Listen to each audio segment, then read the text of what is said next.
Hi friends, welcome back to our channel Hema GC vlogs. ನಾನಿವತ್ತು ಬೆಳಗಿನ vlog start ಮಾಡ್ತಾ ಇದ್ದೀನಿ. ಇವತ್ತು ಮಂಡೇ 27 ಜನವರಿ 2025. ಎಲ್ಲರೂ ಟಿಫನ್ ಆಯಿತಾ? ಎಲ್ಲರೂ ಟಿಫನ್ ಆಯಿತು ಅಂತ ಅಂದ್ಕೊತೀನಿ. ನಂದು ಕೂಡ ಆಯಿತು.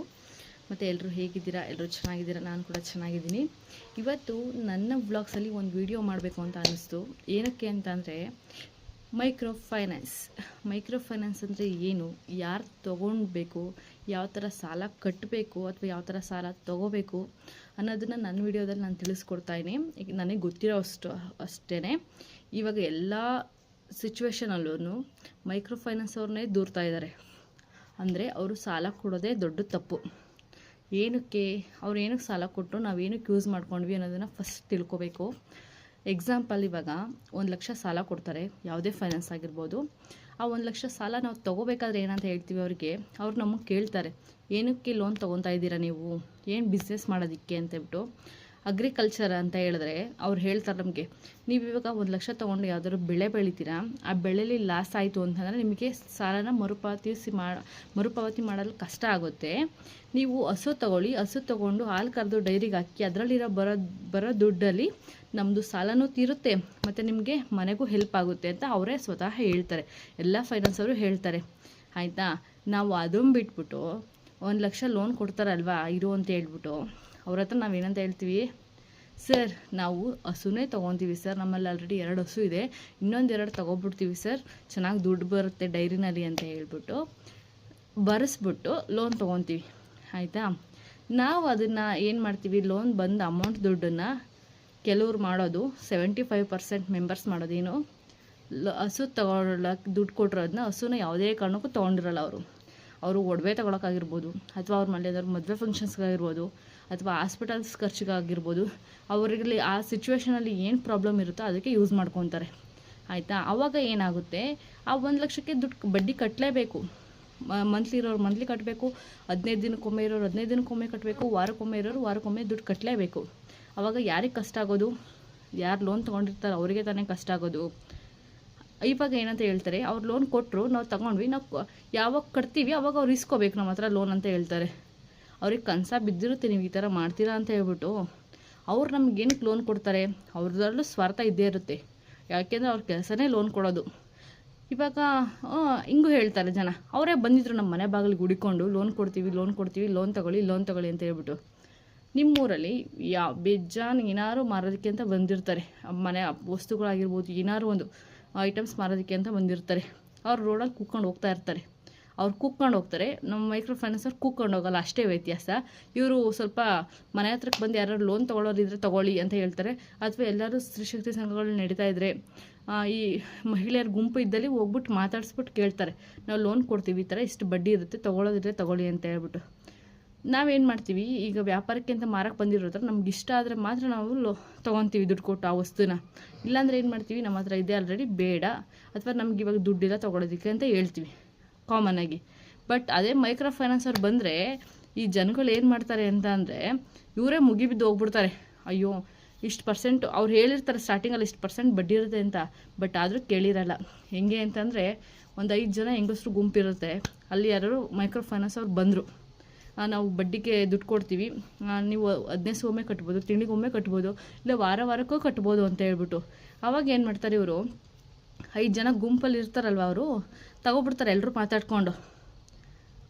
ಆ ಗುಂಪಲ್ಲಿ ಹೆಂಗೆ ತೊಗೊತಾರೆ ಅಂತಂದರೆ, ಅದು ಕೆಲವರು ಮೈಕ್ರೋ ಫೈನಾನ್ಸ್ ಸಿಬ್ಬಂದಿಗಳಿಗೂ ಗೊತ್ತಿರಲ್ಲ.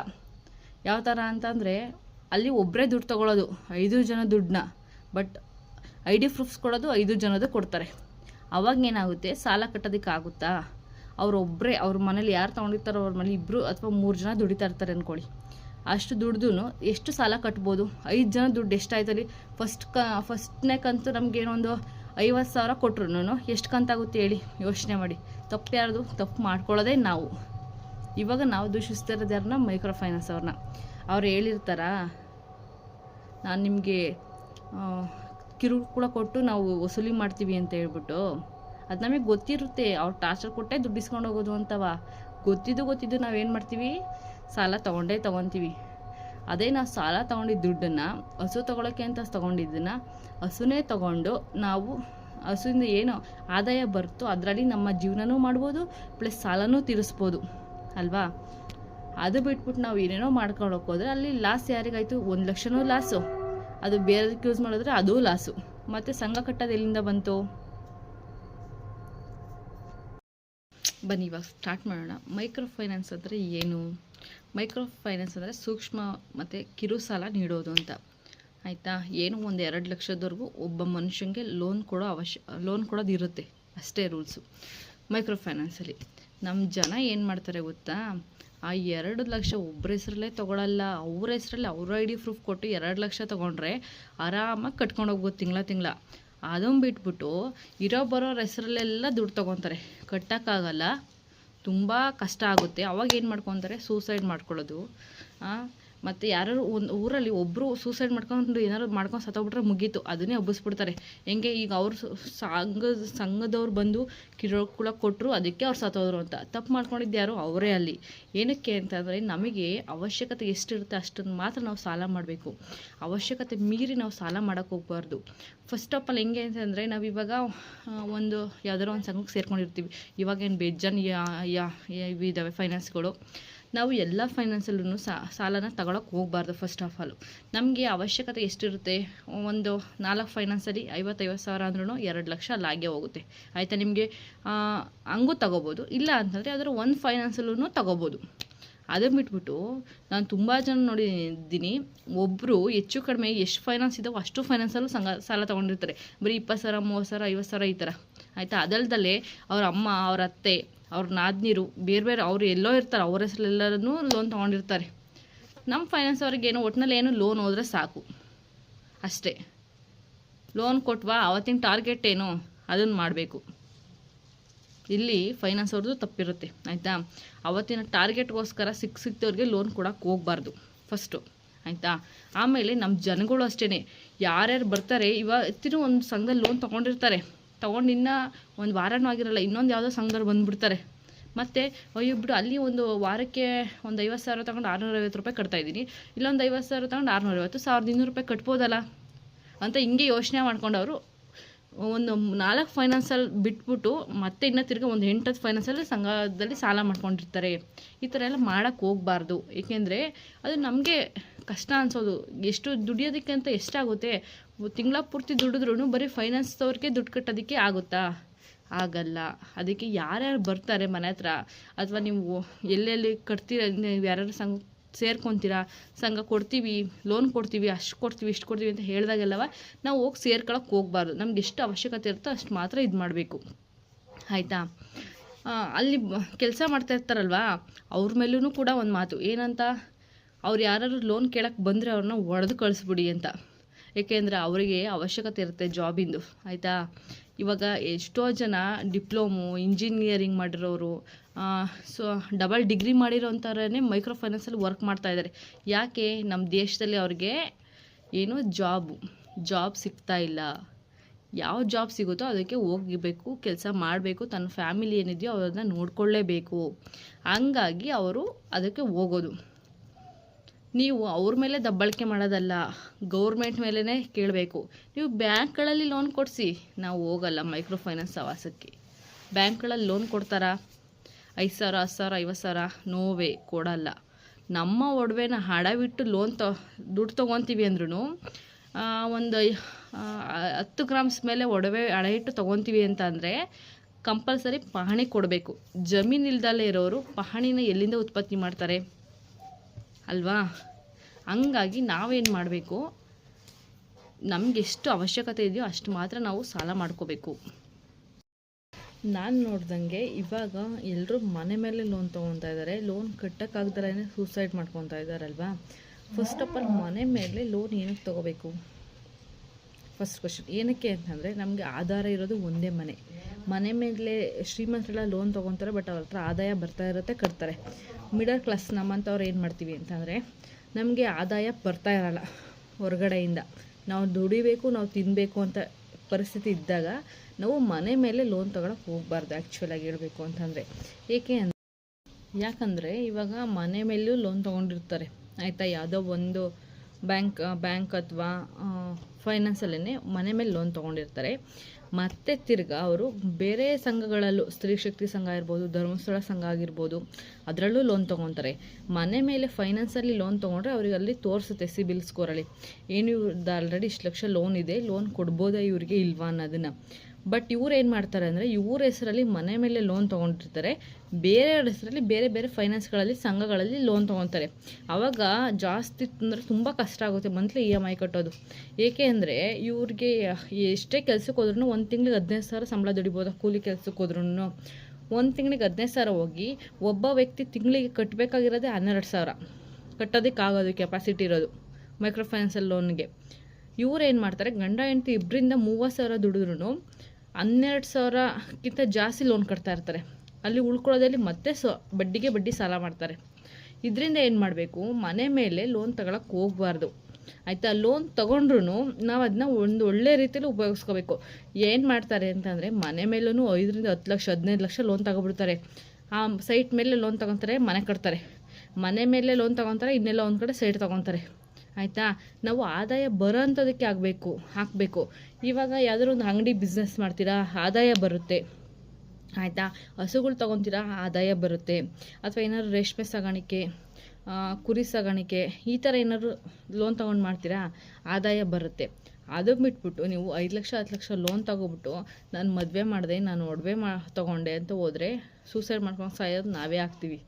ಇಲ್ಲಿ ತಪ್ಪು ಆ್ಯಕ್ಚುಲಿ ಎಲ್ಲ ರೀತಿಯಿಂದ ನೋಡಿದ್ರೆ ನಮ್ಮ ಜನಗಳದೇ ಇರುತ್ತೆ. ಅತಿ ಆಸೆ, ಅದೇನು ಹೇಳ್ತಾರಲ್ಲ, ಹಾಸಿಗೆ ಇದ್ದಷ್ಟು ಕಾಲು ಚಾಚು ಅನ್ನೋದು ಬಿಟ್ಬಿಟ್ಟು ಅತಿ ಆಸೆ ದುರಾಸೆಯಿಂದ ನಾವು ಲೋನ್ಗಳನ್ನ ತೊಗೊತಾ ಇದ್ದೀವಿ. ಇವಾಗ ಲೋನ್ ಕೊಡ್ತಾರಲ್ವಾ ಅಂತ ಹೇಳ್ಬಿಟ್ಟು, ಅದೇ ಲೋನ್ ಕೊಡ್ತಾರೆ ಓಕೆ, ನೀವು ಹಿಂಗೂ ಕೇಳ್ಬೋದು, ಅವರೇ ಲೋನ್ ಕೊಡ್ತಾರೆ, ನೀವು ಮೈಕ್ರೋ ಫೈನಾನ್ಸ್ ಪರವಾಗೇ ಮಾತಾಡ್ತಾ ಇದ್ದೀರಲ್ಲ ಅಂತ ಹೇಳ್ಬಿಟ್ಟು. ನಾನು ಇಲ್ಲಿ ಮೈಕ್ರೋ ಫೈನಾನ್ಸ್ ಪರವಾಗೂ ಮಾತಾಡ್ತಾಯಿಲ್ಲ, ಅವ್ರ ವಿರುದ್ಧವಾಗೂ ಮಾತಾಡ್ತಿಲ್ಲ, ನಮ್ಮ ಜನಗಳ ಪರವಾಗೂ ಮಾತಾಡ್ತಾಯಿಲ್ಲ, ಅವ್ರ ವಿರುದ್ಧವಾಗೂ ನಾನು ಮಾತಾಡ್ತಾಯಿಲ್ಲ. ಹೆಂಗೆ ಅಂತಂದರೆ, ಈಗ ಇವರಿಬ್ಬರು ಮಧ್ಯೆ ಏನಿದೆ ವಾಸ್ತವ ಏನಿದೆ ಅದನ್ನು ನಾನು ಹೇಳ್ತಾ ಇದ್ದೀನಿ. ನಮ್ಮ ಫೈನಾನ್ಸ್ ಅವರು ಅಷ್ಟು ಅವರೇನು ಕಮ್ಮಿ ಅಲ್ಲ, ಅವರು ಥಿಂಕ್ ಮಾಡಬೇಕು ಯಾವ ಥರ. ಇವಾಗ ಇವ್ರಿಗೆ ನಾನು ಈ ವಾರ ಲೋನ್ ಕೊಟ್ಟಿದ್ದೀನಿ 50,000, ಇದನ್ನ ಕಟ್ಕೊಂಡು ಹೋಗ್ತಾ ಇದ್ದಾರೆ ವಾರಕ್ಕೆ 650. ಅದಾಗಿ ಮತ್ತೆ 6 ತಿಂಗಳಿಗೆ ಮತ್ತೆ ಲೋನ್ ಕೊಡ್ತಾರೆ 30,000 ಆಯಿತಾ. ಕೆಲವೊಬ್ಬರೊಬ್ರು ಕೆಪಾಸಿಟಿ ಫೈನಾನ್ಸ್ ಅವರು ಹೆಂಗೆ ಕೇಳ್ತಾರೆ ಗೊತ್ತಾ, ಲೋನ್ ಸಾಲ ಕೊಡಬೇಕಾದ್ರೆ, ನೀವು ಇವಾಗ ತೊಗೊಂಡಿದ್ದೀರಲ್ವಾ, ಈಗ ಹೆಂಗೋ ಹೊಸ ತೊಗೊಂಡಿದ್ದೀರಲ್ವಾ, ಮತ್ತೆ ನಿಮಗೆ ಲೋನ್ ಬರುತ್ತೆ, ಮತ್ತೆ ತೊಗೊಬಿಡಿ, ಏನಾದ್ರು ಒಂದು ತೊಗೊಂಡು ಮಾಡ್ಕೊಳ್ಳಿ. ನಮ್ಮ ಜನಗಳು ಅದನ್ನ ಒಳ್ಳೆ ಕೆಲಸಕ್ಕೆ ಉಪಯೋಗಿಸ್ಕೊಳ್ಳಲ್ಲ, ಬರೀ ಖರ್ಚು ಮಾಡೋದಕ್ಕೆ ಉಪಯೋಗಿಸ್ಕೊತಾರೆ. ಅವ್ರು ಒಳ್ಳೆ ರೀತಿಯಲ್ಲಿ ಹೇಳಿರ್ತಾರೆ, ಬಟ್ ಇವರು ಅದನ್ನು ಹಿಂಗೆಂಗೋ ಖರ್ಚು ಮಾಡಿ ದುಡ್ಡನ್ನೆಲ್ಲ ಹಾಳು ಮಾಡ್ತಾರೆ. ಇದರಿಂದ ಏನಾಗುತ್ತೆ, ನಮಗೆ ಸಾಲ ಕಟ್ಟೋದಕ್ಕೆ ಆಗಲ್ಲ ಆಯಿತಾ. ಯಾರೇ ಆಗಲಿ ಫಸ್ಟು ನೀವು ಥಿಂಕ್ ಮಾಡಿ, ನಿಮ್ಮ ಮನೇಲಿ ನೀವು ಎಷ್ಟು ಜನ ದುಡಿತಾ ಇದ್ದೀರಾ, ತಿಂಗಳಿಗೆ ಎಷ್ಟು ದುಡಿಮೆ ಆಗುತ್ತೆ, ಅದರಲ್ಲಿ ಮನೆ ಖರ್ಚು, ಮಕ್ಕಳು ಖರ್ಚು, ನಮ್ಮ ಖರ್ಚು ಅಂತ ತೆಗೆದ್ರೂ ಇನ್ನೆಷ್ಟು ಉಳಿಯುತ್ತೆ ದುಡ್ಡು, ಅದರಲ್ಲಿ ಸೇವಿಂಗ್ಸ್ ಅಂತ ಎಷ್ಟಾಗುತ್ತೆ, ಸೇವಿಂಗ್ಸ್ ಮಾಡಿ ಇನ್ನೆಷ್ಟು ಉಳಿಯುತ್ತೆ ದುಡ್ಡು, ಅಷ್ಟರಲ್ಲಿ ಮಾತ್ರ ನೀವು ಸಾಲನ ಕಟ್ಟೋದನ್ನು ಐಡಿಯಾ ಮಾಡಿಕೊಂಡು ಸಾಲ ತೊಗೋಬೇಕು ಆಯಿತಾ. ಸುಮ್ಮನೆ ಆ ಫೈನಾನ್ಸ್ ಅವರು ಬಂದರು, ಈ ಫೈನಾನ್ಸ್ ಅವರು ಬಂದರು, ದುಡ್ಡು ಕೊಡ್ತಾರೆ, ನಾವು ತಗೊಬಿಡೋಣ ಅಂತ ತೊಗೊಳಕ್ಕೆ ಹೋಗ್ಬೇಡಿ. ಇನ್ನು ಮುಂದೆ ಯೋಚನೆ ಮಾಡಿ ಒಂದು ನಿರ್ಧಾರ ತೊಗೊಂಡು ಆಮೇಲೆ ಲೋನ್ ತೊಗೊಳ್ಳಿ ಆಯಿತಾ. ಅಲ್ಲಿ ಕೆಲಸ ಮಾಡ್ತಾ ಇರ್ತಾರಲ್ವ, ಅವ್ರಿಗೂ ಕೂಡ ಅಷ್ಟೇ ವರ್ಕ್ ಪ್ರೆಷರ್ ಇರುತ್ತೆ. ಅವರು ನಿಮಗೆ ಬಂದು ಟಾರ್ಚರ್ ಕೊಡ್ತಾರೆ. ಅವ್ರು ಸ್ಟಾರ್ಟಿಂಗ್ ಬಂದಾಗ ಯಾರನ್ನು ಕೆಟ್ಟದಾಗ ಬೈಯಲ್ಲ, ಯಾಕಮ್ಮ ನೀವು ಲೋನ್ ಕಟ್ಟಿಲ್ಲ, ಏನು ಪ್ರಾಬ್ಲಮ್ ಆಗಿದೆ ನಿಮಗೆ, ಕಟ್ಟೋಕ್ಕಾಗಲ್ಲ ಅಂದ್ರಮ್ಮ, ಕಟ್ಟಲಿಲ್ಲ ಅಂದರೆ ನೀವು ಯಾಕ್ರಮ್ಮ ತಗೊತೀರಾ, ಕಟ್ಟೋಕ್ಕೆ ಶಕ್ತಿ ಇಲ್ಲ ಅಂದರೆ ನೀವು ಏನಕ್ಕೆ ದುಡ್ಡು ತಗೊತೀರಾ ಹೇಳಿ ಅಂತ ಕೇಳ್ತಾರೆ. ಈ ಜನಗಳು ಹಂಗಲ್ಲ, ಅವ್ರು ಅಷ್ಟೇ ಕೇಳಿರ್ತಾರಲ್ಲಿ. ಇವ್ರು ಅದಕ್ಕೆ ವರ್ಸ್ಟಾಗಿ ಬೈಯೋಕ್ಕೆ ಶುರು ಹಚ್ಕೊಬಿಡ್ತಾರೆ ಆಯಿತಾ. ಎಂಥವ್ರಿಗೆ ಆಗಲಿ ಅಂಥ ಸಿಚುವೇಶನಲ್ಲಿ ಸಿಟ್ಟು ಬಂದೇ ಬರುತ್ತೆ. ಆದರೂ ನಮ್ಮ ಮೈಕ್ರೋ ಫೈನಾನ್ಸ್ ಸಿಬ್ಬಂದಿಗಳು ಸ್ವಲ್ಪ ಸಾಫ್ಟ್ ಕಾರ್ನರಲ್ಲಿ ಜಗಳ ಆಡೋದಕ್ಕೆ ಹೋಗಲ್ಲ. ಅವ್ರಿಗೂ ಎಂಥವ್ರಿಗೆ ಆಗಲಿ ಹೆವಿಯಾಗಿ ಸಿಟ್ಟು ಬಂದಾಗ ಅವರು ತಿರುಗಿಸಿ ಏನೋ ಒಂದು ಮಾತು ಅಂದೇ ಅಂತಾರೆ ಆಯಿತಾ. ಇವಾಗ ನೀವು ಶಕ್ತಿ ಮೇಲೆ ಯಾಕೆ ಸಾಲ ತೊಗೊತೀರಾ, ಕಟ್ಟಲಿಲ್ಲ ಅಂದರೆ ಸಾಯಿರಮ್ಮ, ನಮಗೇನು, ನೀವು ಸತ್ರು ನಮ್ಮ ದುಡ್ಡು ಕಟ್ರಮ್ಮ ಅಂತ ಹೇಳ್ತಾರೆ ಆಯಿತಾ. ನಮ್ಮ ಜನಗಳು ಅದನ್ನ ಏನು ಮಾಡ್ತಾರೆ, ಅವರು ಮಾತಾಡಿದ್ದನ್ನೇ ತುಂಬ ದೊಡ್ಡದಾಗಿ ಮಾಡಿಬಿಡ್ತಾರೆ. ಇವಾಗ ಆಗ್ತಾಯಿದೆಯಲ್ಲ, ನ್ಯೂಸ್ ಚಾನಲ್ ನೋಡ್ತಾ ಇದ್ದೀವಲ್ಲ ನಾವು ದಿನನಿತ್ಯ ಅದೇ ಆಯಿತಾ. ನ್ಯೂಸ್ ಚಾನಲಲ್ಲೆಲ್ಲ ಹೇಳ್ತಾ ಇದ್ರಲ್ವಾ, ಮೈಕ್ರೋ ಫೈನಾನ್ಸ್ನ ಬ್ಯಾನ್ ಮಾಡಿ. ಸರಿ ಓಕೆ, ನಮಗೂ ಖುಷಿ, ಬ್ಯಾನ್ ಮಾಡಿ. ಇದು ಏನದು ನಮ್ಮ ಅಮ್ಮರೆಲ್ಲ ಸಂಘಗಳು ಮಾಡ್ತಾರಲ್ಲ, ಅದು ಸ್ತ್ರೀ ಶಕ್ತಿ ಸಂಘ, ಅದರಲ್ಲೇ ಒಬ್ರೊಬ್ರಿಗೆ 2 ಲಕ್ಷ ಕೊಡಿಸಿ ಆಗುತ್ತಾ? No way. 20 ಜನ ಸಂಘದಲ್ಲಿ ಇರ್ತಾರೆ, ನಮ್ಮಮ್ಮ ಇರೋದು 20 ಜನ, 2 ಲಕ್ಷ ಲೋನ್ ಕೊಡ್ತಾರೆ. ಅದರಲ್ಲಿ ಎಲ್ಲ ಡಿವೈಡ್ ಮಾಡ್ಕೊಂಡು ಕಟ್ಟಬೇಕು ಬ್ಯಾಂಕಲ್ಲಿ ಆಯಿತಾ. ಒಬ್ರಿಗೆ 2 ಲಕ್ಷ ಸಿಗೋಲ್ಲ, ಒಬ್ರಿಗೆ 50,000 ಸಿಗುತ್ತಾ? ಸಿಗುತ್ತೆ, ಅವರು ಫೈನಾನ್ಸಿಂದಲೇ ತೊಗೊಳ್ಳೋದು. ಅಂದರೆ ಯಾವ್ದಾದ್ರು HDFC ಬ್ಯಾಂಕೋ ಅಥವಾ IDFC ಬ್ಯಾಂಕೋ, HDDC ಬ್ಯಾಂಕೋ, ಈ ಥರ ಬ್ಯಾಂಕಲ್ಲೇ ತೊಗೊಂಡು ಕೊಡೋದು. ಅಲ್ಲೂ ನಾವು ಬಡ್ಡಿ ಕಟ್ಟಲೇಬೇಕು ತಾನೇ. ಹೇಳ್ತಾರೆ ಏನಂತ, ಸ್ತ್ರೀ ಶಕ್ತಿ ಸಂಘದಲ್ಲಿ ಬಡ್ಡಿ ಕಡಿಮೆ, ಫೈನಾನ್ಸಲ್ಲಿ ಬಡ್ಡಿ ಜಾಸ್ತಿ. ಓಕೆ, ಹೌದು, ಸ್ತ್ರೀ ಶಕ್ತಿ ಸಂಘದಲ್ಲಿ ಕಡಿಮೆ, ನೀವು ಅಲ್ಲೇ ತೊಗೊಳ್ಳಿ. ಮೈಕ್ರೋ ಫೈನಾನ್ಸಲ್ಲಿ ಬಡ್ಡಿ ಜಾಸ್ತಿ, ಅಲ್ಲಾಕೆ ತೊಗೊತೀರಾ ನೀವು? ಅದು ನಿಮ್ಮ ಇಷ್ಟ.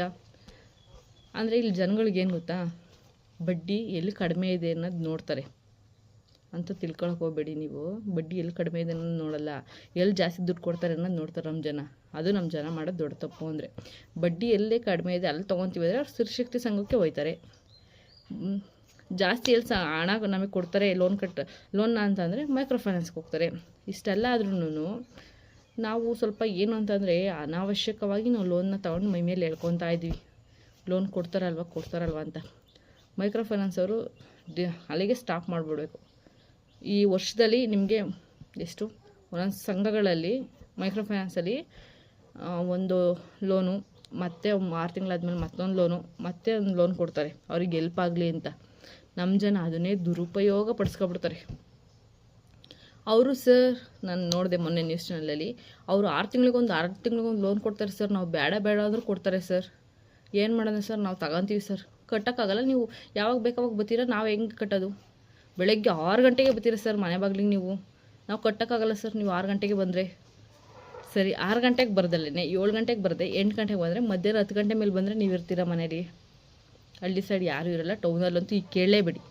ಬೆಳಗ್ಗೆ 7 ಗಂಟೆಗೆ ಹೋದರೆ ಅವ್ರ ಹತ್ರ ದುಡ್ಡು ಕಲೆಕ್ಷನ್ ಮಾಡ್ಕೊಳ್ಳೋದಕ್ಕೆ ಆಗೋದು. 7 ಗಂಟೆ ಮೇಲೆ ಹೋದರೆ ಅವರು ಮನೆ ಕೆಲಸ, ಆಫೀಸ್ಗೆ ಹೋಗೋದು ಅಥವಾ ಗಾರ್ಮೆಂಟ್ಸ್ಗೆ ಹೋಗೋದು, ಆ ಥರ ಹೋಗ್ತಾರೆ. ವಿಧಿ ಇಲ್ಲ, ನಾವು ಅವ್ರು ಹೋಗ್ಬೇಕಾಗಿರೋದೇ ಆ ಟೈಮ್ಗೆ. ಎಲ್ಲ ಥರನೂ ಯೋಚನೆ ಮಾಡಬೇಕು. ತಪ್ಪು ಯಾರಲ್ಲಿದೆ ಫಸ್ಟು ತಿಳ್ಕೊಬೇಕು. ಸಾಲ ನಾವು ಯಾಕೆ ಮಾಡ್ತೀವಿ ಅಂತ ತಿಳ್ಕೊಬೇಕು. ಸಾಲ ತೊಗೊಂಡಾದ್ಮೇಲೆ ನಾವು ಅದನ್ನ ಏನಕ್ಕೆ ಯೂಸ್ ಮಾಡ್ತೀವಿ ಅಂತ ತಿಳ್ಕೊಬೇಕು.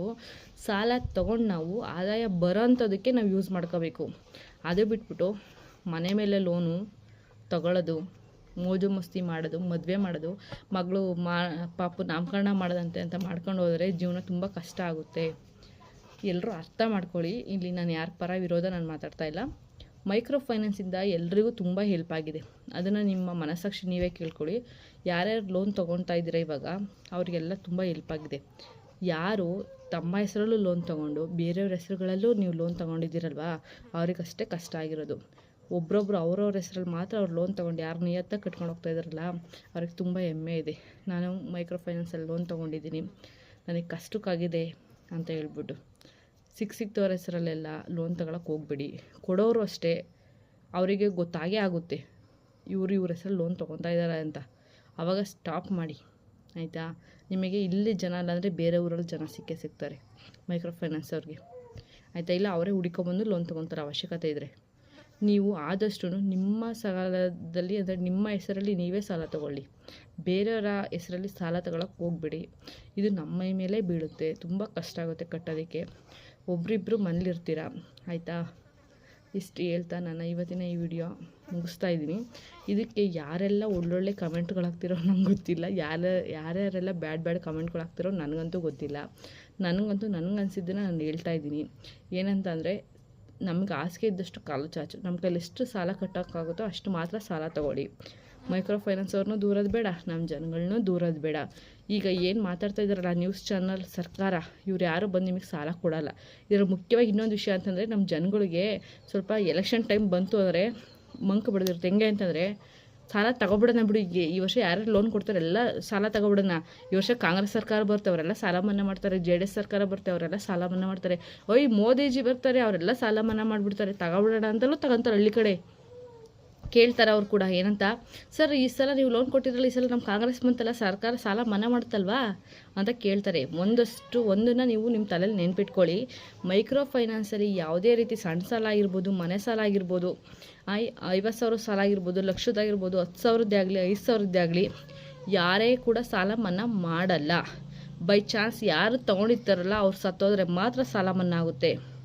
ಅದು ಬಿಟ್ಟರೆ ಅವ್ರಿಗೆ ಯಾರು ಒಂದು ದೊಡ್ಡ ಸಾಲ ಅಂತ ಇರುತ್ತೆ, ಅದು ಬಿಟ್ಟರೆ ಅವ್ರು ಯಾರು ನಾಮಿನಿ ಅಂತ ಕೊಟ್ಟಿರ್ತಾರೆ ಅವ್ರು ಸತ್ತೋದ್ರೆ ಮಾತ್ರ ಸಾಲ ಮನ್ನಾ ಆಗುತ್ತೆ. ಯಾವುದೇ ರೀತಿ ಸರ್ಕಾರ ಸಾಲ ಮನ್ನಾ ಮಾಡಲ್ಲ. ನೀವು ಅದನ್ನು ತಿಳ್ಕೊಂಡು ನೀವು ಸಾಲ ಮಾಡೋದಕ್ಕೆ ಮುನ್ನುಗ್ಗಿ, ಆಯಿತಾ? ಇವಾಗ ಏನು ನ್ಯೂಸ್ ಚಾನಲ್ ಅವ್ರು ಮಾತಾಡ್ತಾ ಇದ್ದಾರಲ್ವಾ, ಮೈಕ್ರೋ ಫೈನಾನ್ಸ್ ಬ್ಯಾನ್ ಮಾಡಿ ಅಂತ, ಮಾಡಿದ್ರೆ ತುಂಬ ನಷ್ಟ ಆಗೋದು ಜನಗಳಿಗೆ. ಹಿಂದೆ ಹೆಂಗಿತ್ತು ಅಂತ ಸ್ವಲ್ಪ ಹಂಗೆ ಯೋಚನೆ ಮಾಡಿ. ಈಗ ಒಂದು 20 ವರ್ಷದ ಹಿಂದೆ ಹೆಂಗಿತ್ತು ಅಂತ ನೀವೇ ಥಿಂಕ್ ಮಾಡ್ಕೊಳ್ಳಿ. ನಾವು ಬೇರೆಯವ್ರ ಹತ್ರ ಸಾಲ, ಮನೆ ಹತ್ರನೇ ಯಾರ ಹತ್ರ ಸಾಲ ತೊಗೊಂಡ್ರೆ ಅವ್ರಿಗೆ ಏನಾದ್ರು ಹಡ ಇಡ್ತಾಯಿದ್ರು, ಒಡವೆ ವಸ್ತ್ರ ಏನಾದ್ರು ಹಡ ಇಡೋರು, ಆಯಿತಾ. ಇಲ್ಲ ಜೀತ ಪದ್ಧತಿ ಹಿಂದೆ ಇತ್ತಲ್ಲ, ನಾನು ನಿಮ್ಮ ಮನೆಗೆ ಕೆಲಸಕ್ಕೆ ಬರ್ತೀನಿ, ಒಂದು 6 ತಿಂಗಳು ಒಂದಿಷ್ಟು ಸಾವಿರ ದುಡ್ಡು ಕೊಡ್ತೀಯಾ, ಅದು ಬೆಟರಾ? ಅಥವಾ ಇವಾಗ 50,000 ಅವ್ರ ಹತ್ರ ಸಾಲನೂ ತೊಗೊಂಡು ಅದರಿಂದ ಬಂಡವಾಳ ನಾವು ಹಾಕ್ಕೊಂಡು ಅದರಿಂದ ಆದಾಯ ತೊಗೊಂಡು ನಮ್ಮ ಲೈಫ್ನು ನಾವು ನೋಡಿಕೊಂಡು ಸಾಲನೂ ತೀರಿಸ್ತಿರೋದು ಬೆಟರಾ? ನೀವೇ ಥಿಂಕ್ ಮಾಡಿ, ನೀವೇ ಯೋಚಿಸಿ. ಮೈಕ್ರೋ ಫೈನಾನ್ಸಿಂದ ಯಾರೆಲ್ಲ ನಮ್ಮ ಅಮ್ಮನ ಸ್ಥಾನದಲ್ಲಿರೋರ್ಗಾಗಿರ್ಬೋದು ಅಥವಾ ನನ್ನ ಏಜವ್ರಾಗಿರ್ಬೋದು, ತುಂಬ ಜನಕ್ಕೆ ಯಾರಿಗೆಲ್ಲ ಎಲ್ಪ್ ಆಗಿದೆ ಅನ್ನೋದನ್ನು ಥಿಂಕ್ ಮಾಡಿ. ಎಲ್ಲೋ 100%ಅಲ್ಲಿ ಒಂದು 25% ಜನ ಇವಾಗ ಏನು ಸೂಸೈಡ್ ಮಾಡ್ಕೊತಾ ಇರೋದು, ಇದೆಲ್ಲ ಮಾಡ್ತಾ ಇದ್ದಾರಲ್ಲ, ಅದೆಲ್ಲ ಅವ್ರು ಕಿರುಕಳಕ್ಕಲ್ಲ, ಅವರೇ ಮಾಡ್ಕೊಂಡಿರೋಂಥದ್ದು. ನನಗೆ ಅನಿಸ್ತಿದ್ದು ನಾನು ಹೇಳ್ತಾ ಇದ್ದೀನಿ. ಏನಕ್ಕೆ ಅಂತಂದರೆ ಅವಶ್ಯಕತೆ ಮೀರಿ ಸಾಲ ಮಾಡಬಾರ್ದು ಒಂದು, ಮತ್ತು ಸಿಗ್ತಾರೆ ಅಂತ ಎಲ್ಲರ ಹತ್ರನೂ ಸಾಲ ತಗೋಬಾರ್ದು, ಆಯಿತಾ. ಇವೆರಡನ್ನೂ ನಾವು ಮಾಡಲಿಲ್ಲ ಅಂದರೆ ಮೈಕ್ರೋ ಫೈನಾನ್ಸ್ ಇಸ್ ಬೆಸ್ಟ್. ಇಷ್ಟು ಹೇಳ್ತಾ ನನ್ನ ಇವತ್ತಿನ ಈ ವಿಡಿಯೋ ಮುಗಿಸ್ತಾ ಇದ್ದೀನಿ. Love you all, take care, bye bye.